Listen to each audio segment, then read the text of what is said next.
Hi everyone, I'm here with Stuart Taylor here down at Emirates Golf Club, and what we're doing today is looking at the whole of the Titleist 718 range. And but first glance, for me, it felt quite confusing. All of a sudden, Titleist, you've got a whole sort of variety of different clubs aimed at the different golfers. We've talked about mixed bags. So to cut to the chase, what I've done with Stuart is we found the ultimate shaft that works for me in a variety of heads. I've just gone ahead and just hit loads and loads of balls, and just to try out from feel and distance. And we got some real sort of interesting numbers, didn't we, on the track? Yeah, of course. And you know, AP1, AP2, and obviously the new story of AP3. You know, we're trying to get the distance of AP1 with AP3 and the look of an AP2. So it's a great new addition to the, you know, stalwarts, you could say, of the iron range that Titleist have had over the last few years. Now, the one thing I found is the AP1 was the performing club. I expected that was. It's fair to say it's a bit more of a gaming improvement. It's just a bit more forgiving for you. You know, you're a bit rusty at the start, so you know it helps you give that bit more confidence. I used to go amateur, running out of the car park, jumping onto the first. Exactly. Oh, yeah. Exactly. So from a personal perspective, I seem to gel quite well with the AP1 and AP3. I'm holding here the one that put the fear of God into me, to be honest with you, the MB. Stuart said to me, how does that feel, when he handed it to me, and it's just, the head's too small. But the feel was there. The one thing across the whole range that I found is, even from the AP3, the forged element you can start to feel, even with off-centre strikes, you're getting an idea of what you're doing. I didn't get that with the AP1. Yeah. Is that expected? Well, I think, you know, with the design of the head, you know, you're not getting exactly the sort of feel of the face and where it is for you. You like to know what you're going to do with the face, don't you? So I think that's where it's really important that we get, you know, you getting to try all the different heads, and that's really, you know, where fitting comes in. The big thing for me was I spin the ball quite, and I'm a little bit steep and the spin, so I guess we're finding with the forged clubs are just a little bit more spinny, which is why the AP1 on Trackman perform the best. Yeah, and it's hot, it's long, it competes with anyone on distance. What do you find, if you were to look at me and fit me from what you've seen, what did you find? I think you are an AP3 guy for me. You know, from the fitting today, I do feel that it gave you that distance that you want and the forgiveness, but again, giving you the look and profile behind the ball of a bit more of a player's club, and that's what the whole idea with AP3 is, introducing that to the range.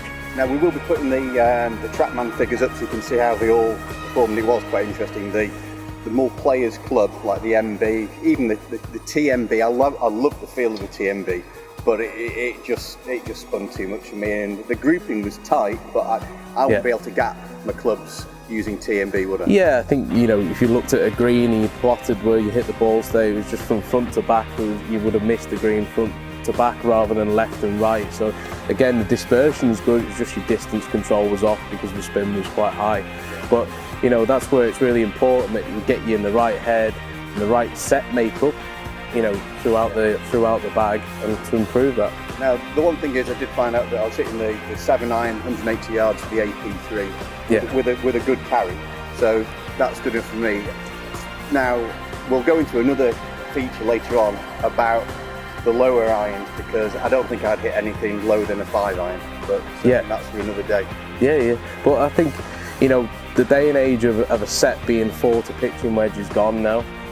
We're trying to really make sure that every club in the bag meets the needs of the golfer. It's hitting certain distances all the time for them, and I think that's really important to every golfer, especially as you go, you know, as you working into the fairway woods, into your hybrids, blending that set, making you hit those numbers throughout the bag are so important, because they're going to make you much more consistent. Now, the other pressing question is, if you look online and check the specs, the reason why the AP1 and the AP3 goes further than the others is loft. Yeah. You know, the AP1 is quite a strong loft. You know, their sort of 7-iron might be close to a 5-iron in an MB. You're near the club and a half difference in loft. Yeah, but it's strengthening lofts to give the guy and the player, you know, consistent distance that they want. They want ball speed. You know, everyone wants to get more distance, and it's a demand by the consumer. So that's really important, and that's where, you know, these irons fit in. See, to be honest with you, if we were to do an absolute full-on test for the whole day, we would have all the clubs at the same loft. Now, the only thing for me is, no matter what you do, matching the lofts with a sort of like the TMB, the MB, I don't have the confidence over the ball, and I still feel that it's spin a bit too much. Would you say that's a fair conclusion? Yeah, but again, we can, you know, I'm sure we can dial it in further.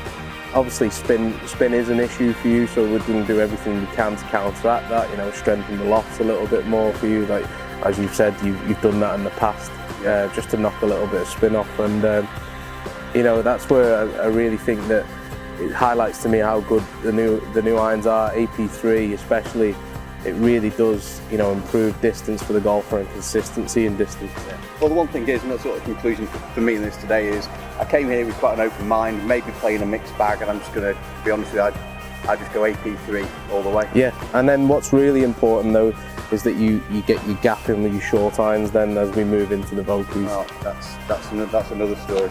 Right. Yeah. Thanks very much, Steve. Cheers, thanks Alex.